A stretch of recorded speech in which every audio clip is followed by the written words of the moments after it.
Hello guys, so in this video I'll give the full review about my college that is Triple IT Nagpur and उसकी सारी चीज़ें, उसके placements, उसके fees structure और last year के cut off और इस साल कैसी प्लेसमेंट हुई है, सारी की सारी चीज़ें मैं इस वीडियो में बताऊंगा और आपको इस कॉलेज लेना चाहिए कि नहीं. So I tell you everything in this video, so watch this video till the end. Come. So institute name अपना Indian Institute of Information Technology को अपन शॉर्ट फॉर्म में ट्रिपल आई टी एनबी कहते हैं. एंड पब्लिक प्राइवेट पार्टनरशिप में चलता है जिसमें कि 85% अपना इंडियन गवर्नमेंट है एंड 15% टीसीएस है. टोटली गवर्नमेंट नहीं है, 15% टीसीएस का है, टाटा का. एंड स्टैब्लिश 2016 में हुआ है, तो हाँ बहुत पुराना नहीं है, अभी नया ही है. सो कनेक्टिविटी की अगर बात की जाए तो यार ये थोड़ा एक इशू हो सकता है क्योंकि आउटस्कट में है, सिटी से हटके है थोड़ा. तो अगर आपको कभी मॉल जाना है या लंबी लंबी शॉपिंग करनी है तो ऐसा नहीं कि कभी भी निकल के कर लोगे. तो फिर क्या है कि कॉलेज में बस आती है, उसकी एक फिक्स टाइमिंग होती है. तो उस बस से आप सिटी जा सकते हो या तो फिर बस से मेट्रो जाओ, फिर मेट्रो से सिटी जाओ. तो ये थोड़ा बोल सकता हूँ कि मैं, हाँ, कनेक्टिविटी की थोड़ी इशू है क्योंकि सिटी से बहुत ज़्यादा आउटस्कट में है. तो जैसे एयरपोर्ट जो है वो एयरपोर्ट 19 किलोमीटर अवे है. नागपुर का जो मेन रेलवे जंक्शन है वो 26 किलोमीटर दूर है, लेकिन एक कॉलेज के 3-4 किलोमीटर दूर एक शॉर्ट मार्केट है, छोटा मोटा मार्केट है जिसको बुटीबुरी बुटीबुरी नाम है जगह का. वहां पे भी रेलवे स्टेशन है जो कि 8.5 किलोमीटर दूर है. और अगर आपको छोटी मोटी शॉपिंग करनी है, कुछ खाना है हल्का फुल्का, तो आप वहां जा सकते हो. लेकिन हाँ, अगर आपको लंबा मॉल वॉल जाना है, पिक्चर देखना है, कुछ भी करना है, तो फिर आपको सिटी जाना पड़ेगा, जो कि बस आती है सिटी बस यहाँ अपने कॉलेज में, उसकी एक फिक्स टाइमिंग होती है. तो कनेक्टिविटी का थोड़ा सफर करना पड़ सकता है क्योंकि आउटस्कर्ट में है. कैंपस फैसिलिटी की मैं बात करूँ तो यार सारी बेसिक फैसिलिटीज अवेलेबल हैं, जितनी की बेसिक फैसिलिटीज चाहिए होती हैं. अब जैसे कि मैंने पहले ही बोला था कि 2016 में एस्टैब्लिश हो गया था, तो फिर थोड़ा सा इंफ्रास्ट्रक्चर में आपको सेक्रीफाइस करना पड़ेगा क्योंकि वो अंडर कंस्ट्रक्शन है. तो इंफ्रास्ट्रक्चर में ये जैसे आप एकेडमिक बिल्डिंग है अभी, और ये एडमिनिस्ट्रेटिव ब्लॉक है, ये रेसिडेंशियल ब्लॉक है, और ये मेन हॉस्टल है. और हॉस्टल में बेसिक सारी फैसिलिटीज अवेलेबल हैं. आपको मेस मिल जाए, मेस मेस है, दिस बैडमिंटन कोर्ट है, एंड इंडोर टेबल टेनिस है, ये जिम है. तो बेसिकली सारी बेसिक फैसिलिटीज हॉस्टल में सारी अवेलेबल हैं. इंफ्रास्ट्रक्चर और मैं बोलूँगा स्पोर्ट्स स्पोर्ट्स का एक कोई वेल मैनर्ड एक ग्राउंड नहीं है जहाँ पे आप बोल सकते हो कि ये क्रिकेट ग्राउंड है, फुटबॉल ग्राउंड है. एक ग्राउंड है बहुत बड़ा सा जिसमें लोग क्रिकेट खेलते हैं, वॉलीबॉल खेलते हैं, लेकिन वो एक ऐसा बोल सकते हो कोई वेल मैनर्ड ग्राउंड नहीं है. अभी बोलना चाहूंगा मैं, एक चीज और बोलना चाहूंगा कि तुम जिस भी कॉलेज में जा रहे हो, जिसको भी देखो यार, मैं जो बता रहा हूँ वो सुन लो, और जिसने भी बताया है, जो जिसका भी तुम देख रहे हो वो देखो. लेकिन एक चीज ध्यान रखना कि यार तुम खुद कॉलेज में जाके विजिट कर लेना एक बार. किसी भी कॉलेज को तुम चुनो, इसको चुनो या किसी भी को चुनो, एक उस कॉलेज को अपने से एक बार जाके विजिट कर लेना. क्योंकि जब तक तुम विजिट नहीं करोगे ना यार, तब जब तुम विजिट करोगे तो एक्चुअली में तुम सीनियर से बात करोगे, वहाँ के लोगों को बात करोगे, तो तुम्हें एक्चुअल आइडिया तब जाके लगेगा कि यार एक्चुअल रियलिटी क्या है इस कॉलेज की. यूट्यूब पे कोई कुछ भी बताया यार, जो मैं बता रहा हूँ वो ठीक है, वो बता रहे हैं वो ठीक है, वो स्टैट्स आप यहाँ पे देख रहे हो वेबसाइट पे, वो सब ठीक है. लेकिन एक बार कॉलेज को खुद जाके विजिट कर लेना, क्योंकि वो मतलब एक्सपीरियंस जो होता है कॉलेज को खुद जाके विजिट करके, सीनियर से बात करके, लोगों से बात करके, वो एक्सपीरियंस नहीं मिल पाएगा. तो वहाँ पे एक्चुअल रियलिटी का तुम्हें अंदाजा मिलेगा जब तुम खुद जाके कॉलेज विजिट करोगे. तो if you take my advice, just visit to your college, whatever college you choose.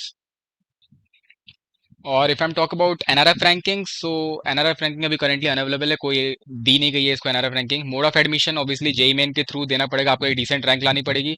जोसा एंड सीएसएबी काउंसलिंग के थ्रू एडमिशन होगा. And if I am not wrong, NTA ने वापस 75% क्राइटेरिया ला दिया है, तो एटलीस्ट आपको 75% बोर्ड्स में चाहिए होंगे. कोर्सेज ऑफर्ड की बात करूँ तो बीटेक 4 साल का कोर्स है, पीएचडी भी 5 साल का होता है यहाँ पे. एंड दो मेन ब्रांचेस हैं, CSC core, EC core. And CSC में अपनी 3 स्पेशलाइजेशन है. एक है artificial intelligence and machine learning, data analytics, and human computer interface in gaming, that is gaming technology. और ईसी में एक स्पेशलाइजेशन है, दैट इज आईओटी. तो टोटल मिला के 6 ब्रांचेस आप बोल सकते हो, जिसमें कि 4 स्पेशलाइजेशन की हैं, 2 कोर ब्रांचेस हैं. और ये तो 2 ब्रांचेस हैं अपनी, गेमिंग टेक्नोलॉजी और आईओटी, ये 2 नई ब्रांचेस हैं. तो इसके बारे में थोड़ा रिसर्च कर लेना कि इनका कितना स्कोप है. क्योंकि लास्ट ईयर के मैं जनरल कैटेगरी की अगर बात करूं तो जोसा के लास्ट राउंड का जो कट ऑफ है CSC core, that is 24,700. Computer AIML का है 25,000. एंड डेटा एनालिटिक्स का है 26,800. गेमिंग टेक्नोलॉजी का है 27,000. ईसी का कोर का 35,800. ईसी आईओटी का 35,885. एंड ये अपना जोसा के लास्ट राउंड का है। और सीएसएबी की अगर मैं लास्ट राउंड की बात करूँ, जनरल की बात कर रहा हूँ मैं, ये CSAB last round second round की बात करूँ तो सीएससी को 27,000 पे चली गई, थोड़ा और नीचे चला गया। एआईएमएल 29,600 पे चला गया। डेटा एनालिटिक्स चला गया 31,800 पे। फिर गेमिंग चला गया 33,800। EC core 47,161 and EC IoT 44,933। तो ये जनरल सीएसएबी सेकंड राउंड की काउंसलिंग की क्लोजिंग रैंक है। तो ओबीसी में अगर मैं कैटेगरी रैंक की बात कर रहा हूँ, सीआरएल रैंक की बात नहीं कर रहा हूँ, कैटेगरी रैंक अगर राउंड 6 जोसा का देखोगे तो कंप्यूटर साइंस का 9,200 है, कोर का एआईएमएल का 9,900 एंड डेटा एनालिटिक्स 10,200। फिर गेमिंग का 10,800, ईसी कोर का 12,700 एंड ईसी आईओटी का 13,100। ये क्या है, कैटेगरी रैंक है, सीआरएल रैंक नहीं है। फिर इस पे फिर अगर मैं फीस स्ट्रक्चर की बात करूँ यार, तो फी थोड़ी महंगी है यहाँ की। एंड इंस्टीट्यूट की फीस की बात करूँ तो 1,23,000 है पर सेमेस्टर। और ये पहले ईयर में लगती है, सेकंड ईयर में 9-10 हज़ार कम हो जाती है, क्योंकि इसमें कॉशन मनी भी आप देख रहे होगे। कॉशन मनी 5,000 है, वन टाइम फीस है 4,000, तो ये रिफंडेबल होती है बाद में अगर आप पास आउट हो जाते हो तो ये इंस्टीट्यूट फीस है पर semester. And this is an hostel fees that is 88,000 odd semester, not पर सेमेस्टर, ऑड सेमेस्टर, क्योंकि ये पहले first semester, third, fifth and seven semester 88 लगेगी। वो भी आई थिंक सेकेंड ईयर में 76 हो जाती है, 88 नहीं होती है। एंड इवन सेमेस्टर की अगर मैं बात करूँ तो 35,000 लगती है। तो ऑड सेमेस्टर, इवन सेमेस्टर अपना सेकंड, फोर्थ और एट सेमेस्टर में 35,000 लगेगी, ऑड सेमेस्टर में 88,000 फर्स्ट ईयर में लगेगी, and if I am not wrong second year में 76,000 लगती है। तो मोटा मोटा आप ले सकते हो कि 4 साल का आपका आ सकता है 14 लाख के आसपास का एक्सपेंस यहाँ पे, फीस की बात करूँ मैं अगर तो। सीट मैट्रिक्स में अगर मैं बात करूँ सीट मैट्रिक्स की, तो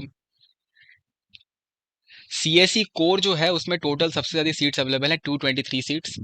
एंड फीमेल कोटा यहाँ पे कुछ नहीं लगता है, तो फीमेल का कुछ नहीं है यहाँ पे। और जितनी भी स्पेशलाइजेशन ब्रांचेस है, AIML, data analytics, gaming and EC IoT, सब में 66 सीट्स अवेलेबल हैं। ईसी कोर में 156 सीट्स अवेलेबल हैं, ये 2022 का था। और टोटल 637 स्टूडेंट का एडमिशन हुआ था 2022 में। अब आते हैं मेन प्लेसमेंट्स, जो कि मेन मैटर करता है। तो यार प्लेसमेंट मैं बोलना चाहूंगा यहाँ का डिसेंट है। बहुत अच्छा भी नहीं बोल सकते हो और मीडियोकर भी नहीं बोल सकते हो, मीडियोकर से थोड़ा ऊपर बोल सकते हो, एक डिसेंट प्लेसमेंट है। जो कि 2022 में अगर मैं देखूं तो, सॉरी, कंप्यूटर साइंस का अगर मैं देखूं तो 96% ये लोग बोलते हैं, गारंटी लेते हैं 96%, और ईसी का 85%। तो ओवरऑल आ जाता है पूरा यार तुम्हारा 92% के आसपास, मोटा मोटा ले सकते हो। और हाईएस्ट पैकेज जो ऑफर हुआ है 2022 में, that is 40 lakh per annum. लेकिन यही मैं अगर दिखाऊं 2021 की बात करूं तो 2021 में अगर तुम देख सकते हो, 2021 में जो हाईएस्ट पैकेज गया था दैट इज 46 लाख, और 2022 में जो गया है वो 40 लाख गया है। तो उसका मेन रीजन था यार, मैं बताऊं, ऑनलाइन। और इस साल भी अगर मैं रियलिटी तुम्हें बताऊं तो इस साल इंटर्नशिप स्टूडेंट्स की नहीं लग रही है। जो सीनियर्स है हमारे, उन्होंने बोला कि इंटर्नशिप नहीं लग रही है, प्लेसमेंट्स भी उतने अच्छे इस साल नहीं हो रहे हैं। तो यार उसका मेन रीजन है ऑनलाइन, सब चीजें ऑनलाइन हुई थी। जो कंपनी के रिक्रूटमेंट एग्जाम्स हुए थे वो भी ऑनलाइन हुए थे, तो उसकी वजह से कंपनीज बेसिकली नहीं आ रही हैं या इंटर्नशिप नहीं लग रही है। तो उसका मेन रीजन मैं बोल, मतलब जो मैंने सीनियर से पूछा था तो वो ऑनलाइन ही था। तो इससे तुम जज मत करना, मैं ये बोलूंगा कि नहीं सही है या बेसिकली प्लेसमेंट्स नहीं हो रहे हैं, क्योंकि in future if you take my advice so it will grow. Average package basically देख सकते हो 12 पॉइंट समथिंग लाख के आसपास है एवरेज पैकेज। एंड कंपनी जो रिक्रूटमेंट के लिए आती हैं वो देख सकते हो, टाटा, जियो, सैमसंग, परसिस्टेंट, और ये सारी हैं अपनी, मणिपाल ग्लोबल। और मेन जो मैंने कंपनी देखी जो सबसे डिसेंट के आसपास अच्छे खासे पैकेज ऑफर कर रहे थे, वो ये अल्फा ग्रैब है। अल्फा ग्रैब ये जो कंपनी है, ये बेसिकली 20 से 40 लाख रुपए में देखा है, मैंने देखा है कि ये बेसिकली हर साल बेसिकली ऑफर करती है। और भी बहुत सारी डिलॉइट है, लेकिन उसके पैकेजेस कुछ ज़्यादा सही दिख नहीं रहे मुझे यहाँ पे। डिलॉइट के कम ही दिख रहे हैं, फिर आईबीएम के भी कम ही दिख रहे हैं, इन्फोसिस के तो और कम दिख रहे हैं मुझे पैकेज यहाँ पे। तो बेसिकली डिसेंट पैकेजेस हैं, कुछ के बहुत ज़्यादा। अब जैसे ये 30, जैसे ये दिख रहा होगा, एनवीडिया का 37.56 लाख है। तो यार ये दो तीन गिने चुने लोगों को ही मिलता है। और जो भी हम 43-44 लाख हाईएस्ट पैकेज बोलते हैं, वो दो तीन या एक दो लोग को ही मिलता है, तो उसकी वजह से होता है। और सबके जो एवरेज बेसिकली रेंज होती है वो 20, 22, 17, 18 के आसपास ही होती है। तो ये बहुत, 37.56 लाख ये भी बहुत कम लोग को ही मिलता है। और जो भी है, ये आप देख सकते हो, ये सारे प्लेसमेंट्स हैं और डिसेंट प्लेसमेंट है, मैं बोल रहा हूँ इस साल कम हुई है। इस साल चीज़ें नहीं हुई हैं, तो उससे मैं बोलूँगा जज मत करना, क्योंकि ऑनलाइन की मेन रीज़न उसका ऑनलाइन था, अब कोई ऑनलाइन नहीं है, तो इन फ्यूचर वो ग्रो ही होगा। अगर तुम मेरी एडवाइस लोगे तो। जो इस साल एक लगा है, एक दीदी का जो प्लेसमेंट लगा था, एक गर्ल्स थी, उनका ऑफ कैंपस प्लेसमेंट लगा था ईसी में, 86 लाख का। तो वो इन कैंपस नहीं था, वो ऑफ कैंपस था, लेकिन 86 लाख ईसी में लगा था। तो इससे कुछ लोगों का वो मिथ भी क्लियर हो जाता है, जो लोग सोचते हैं कि यार ईसी में अपॉर्चुनिटीज ज़्यादा नहीं मिलती हैं, सीएससी के कंपेयर में वो सीएससी डोमिनेटिंग है, और ईसी वालों को उतनी अपॉर्चुनिटी नहीं मिलेगी, प्लेसमेंट में उतना उनको नहीं प्रायोरिटी दी जाएगी। तो ऐसा कुछ नहीं है यार। आ, मैं ये बोल सकता हूँ कि हाँ, ईसी में थोड़ा ज़्यादा आपको एफर्ट करना पड़ सकता है अगर आप ईसी में हो, लेकिन ऐसा कोई पार्शलिटी नहीं होगी, पार्शलिटी होती नहीं है प्लेसमेंट के समय।